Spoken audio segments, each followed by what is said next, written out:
So right now we're in like the middle part of the NBA season, and usually at the middle part we can kind of tell what teams are good teams, what teams are bad teams. We can tell what teams are going to be competing for championships, which teams are just going to be trying to get a playoff seed, and which teams are trash trying to get a high lottery pick. And at the current moment, I think we've seen enough to determine which teams are the real title contenders of the NBA. And at this time, I think there are 8 different teams in the NBA that are capable of winning a championship and making it to the finals. And I decided I would take some time in today's video to discuss those 8 teams that I can make the finals and just give reasons as to why. I'm going to split it up into 3 sections. The first section is the teams that I think are the favorites to make it out of their conference. The second section is just good teams that I think have a really good chance to make it, but I wouldn't call them the favorites or anything. And then the last section is just going to be dark horse contenders, meaning that if they made it, it would be a little bit of a surprise, but it wouldn't be like a crazy surprise, if you know what I mean. But they do have the talent to do it. But before we get into the video, I ask you to drop a like on this video, as it does help my channel grow. Subscribe to my channel if you want daily NBA content. Also, if you want to reach my goal of 3,000 subscribers. Also drop a comment on this video, as I do respond to all of my comments. And play that intro.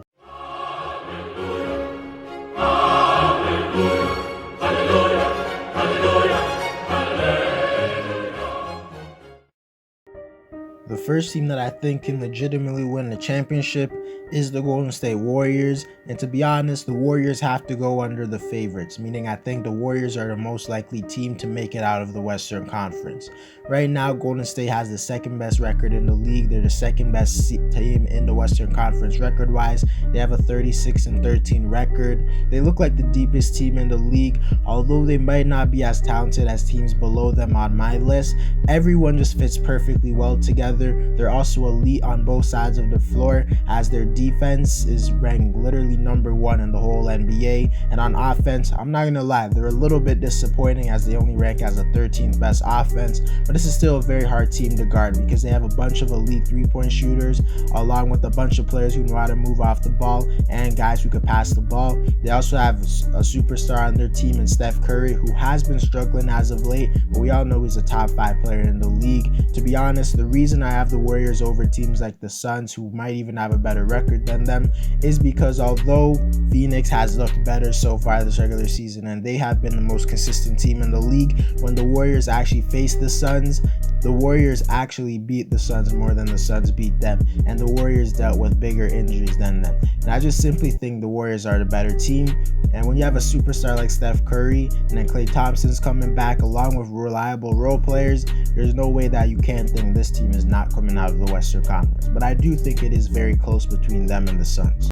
Next team I want to talk about is the Milwaukee Bucks, who I think can win the championship this year. And I actually think they're the favorites to make it out of the Eastern Conference, in my opinion. So far this season, the Bucks haven't been as dominant as they have in previous years, as they're only the 5th seed with a 30-20 record. But that's due to the fact that most of their players have been injured. Every single starter for them has missed at least 10 games, and we're only like 50 games into the season. So that's pretty hard to win when all your significant players are missing a significant amount of time. But even with all of those crazy injuries, they're only 2 games behind Miami for the number 1 seed. Also, the Bucks literally just won the championship last season, so you can't really sleep on them, because we have seen them get it done in the playoffs in the past, and they still have their core along with some other better players.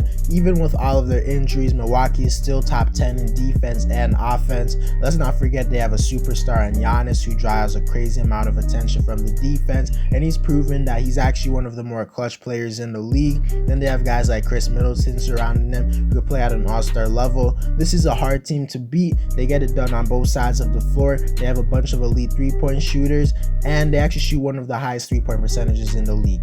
The Bucks are definitely title contenders, no argument surrounding that, and I think they're the team to beat in the Eastern Conference. The next team I want to talk about is the Phoenix Suns, and they go into the good chance category, meaning I necessarily wouldn't predict them to make it to the finals, but I do think they have a real and legit chance.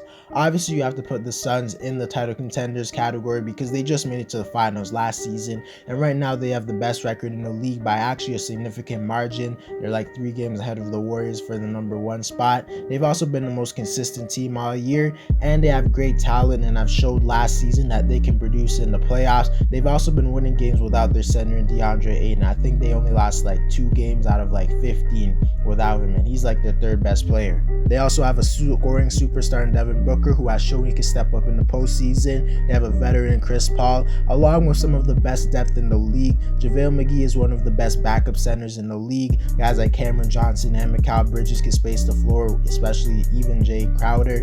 Phoenix gets it done on both sides of the floor, and they rank as the 2nd best defense in the league right now and the 5th best offense. When I say the difference between the Warriors and the Suns are very small, I mean very, very small. If you think Phoenix is better than the Warriors, I won't even argue with you, but Phoenix is definitely a team that needs to be taken serious. They're definitely not flukes because of injuries. Just look at the record.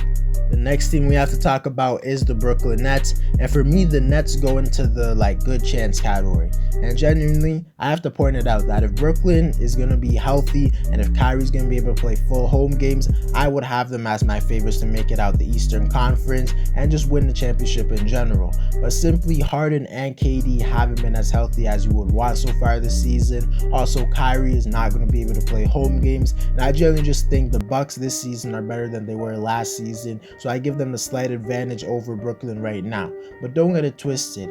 Even without Kyrie Irving playing home games, and even with Kyrie just not playing at all, the Nets are still legit title contenders. They have 2 superstars surrounded by okay help, and a lot of their guys have been underperforming, I'm not gonna lie, but they still have the 2 best scorers in the league, so you can never just count them out. If they make it to the finals, I wouldn't be surprised, but I wouldn't predict it because they just been dealing with so much injuries and stuff, and Kyrie's situation is uncertain. But they can get it done because when they're healthy, they're arguably the best offense in the whole league, probably the best offense, and their defense isn't as bad as people were thinking. Last year, they're below average on defense, but they're not bad. Next, we have to talk about the Chicago Bulls, who have actually been one of the more surprising teams in the league. I think we all knew they would be good, but I didn't think anyone thought they would be top 3 in the conference good, but they have been. DeMar DeRozan has taken the leap to being a top 25 player in the league, probably even top 20. Zach LaVine has been his usual most efficient scorer in the league type player. He's an all-star. We all know that. And they have a bunch of solid role players surrounding their 2 stars in Kobe White, Alex Caruso, Lonzo Ball, Nikola Vucevic, Derrick Jones Jr., and others. They also have 2 of the best scorers in the league right now, combined with some real players who could do a little bit of everything, like shoot, defend, and create plays. When you have a team like that, you definitely have to look out for them. I feel like they can compete with any team in the Eastern Conference, but I am a little bit worried about their one-on-one defense, because although Lonzo Ball and Alex Caruso are very good defenders, when it comes to guarding a guy like Joel Embiid or Giannis Antetokounmpo or even Kevin Durant, I arguably don't really think they have anyone who can guard any of those guys at even an okay level. That by far has to be the biggest question for this team. And also their paint defense is absolutely terrible. That's the biggest reason their defensive rating is actually worse than it was last season. And they also have to wonder if DeRozan can step up big time. They definitely are not the favorites for me to come out the Eastern Conference, but I do think they have a legit chance. The next team I have to talk about is the Miami Heat, who I put in a good chance. Miami has a good chance, and I'm not predicting them to make the finals, but they definitely have enough talent on their team, and they have the star power. They also have an amazing coach, Eric Spoelstra, probably a top 3 coach in the league. They have Jimmy Butler, who's a borderline superstar, borderline top 10 player. Bam Adebayo, who's an all-star. Kyle Lowry, who's an all-star level guy. Tyler Hero, who's actually been playing like a borderline all-star. They low-key have a big force surrounding them. And then surrounding them, they have great role players like PJ Tucker, Max Strus, Caleb Martin, Duncan Robinson, and even Victor Oladipo supposed to return. So we'll see how he does. Miami has the craziest depth, probably on this list, and they genuinely have looked great this season, even though they probably dealt with the most significant injuries out of everyone in this ranking, except for maybe the Bucks. Miami has found a way to still be the number 1 seed in the Eastern Conference at the making of this video, and this is with Bam Adebayo missing more than half the year and Jimmy Butler missing 10 to 15 games. Miami is just a team that is top 10 in defense and top 10 in offense, even though they had so much injuries. If we're being honest, them ranking third in offense is a huge improvement because last season they were actually bad on offense. I think they ranked like 22nd or something. On defense, we all knew they would be good as they ranked 7th best in the league, but they're doing that without Bam Adebayo, who is like their defensive anchor. Honestly, the reason Miami's here is because their depth is absolutely crazy and they get it done on both sides of the floor. So I definitely think Miami has a real chance to make it to the finals, and I think they can compete with any team in the Eastern Conference. The first dark horse contender team I want to discuss is the Memphis Grizzlies, who I probably think have been the most surprising team this whole season. Most people, including myself, thought they would be a team that's like the 6th, 7th, or 8th seed, but at the making of this video, they're the 3rd seed and they have the 3rd best record in the league. They've just been looking absolutely amazing. Ja Morant has taken a step to being a top 20 player in the league and being in the MVP conversation. I don't care what you say, he's definitely in the MVP conversation. Other players on their team like Desmond Bane has taken a leap to being like one of the most improved player. Jaren Jackson Jr. is playing phenomenal defense. Steven Adams being a solid center. Everyone's just playing their role at a perfect amount. They have a really good amount of depth. The reason I wouldn't put them in the like good contender, because obviously I'm not gonna say they're the favorites to make it out the West, but the reason I don't put them in that other like category is because this is a really young team, and I believe that experience matters in the postseason, because this is just a team that doesn't have that much veterans. Also, I just don't think Memphis is a team that is as talented as other teams in the Western Conference. Like, I don't think they have more talent than the Warriors, or more star power than the Warriors, or more star power and more talent than the Phoenix Suns. Maybe Memphis could surprise me, but at the moment, if they made the finals, I would be shocked, but I wouldn't say they have no chance. I have to put some respect on their name. The final team I want to talk about is the Utah Jazz, and I think the Jazz can win the championship, but they have to be put in the dark horse contender spot. Utah simply hasn't been as good as they were last season. A lot of the holes in their defense have been more obvious, which is due to the fact that Rudy Gobert carries this whole entire defense. Without him, they probably would be one of the worst defenses in the league, because their perimeter defense is absolutely atrocious. Their players definitely need to put in more effort. I think Rudy Gobert even said that their record hasn't been good as last season, because last year they were like the 1st seed and now they're like the 4th or 5th seed. And I'm not going to completely just blame them because they have dealt with injuries, but regardless, they haven't looked as good, and I definitely don't think they should be in the good category, and definitely not the favorites, because Phoenix and the Warriors are just simply better than them.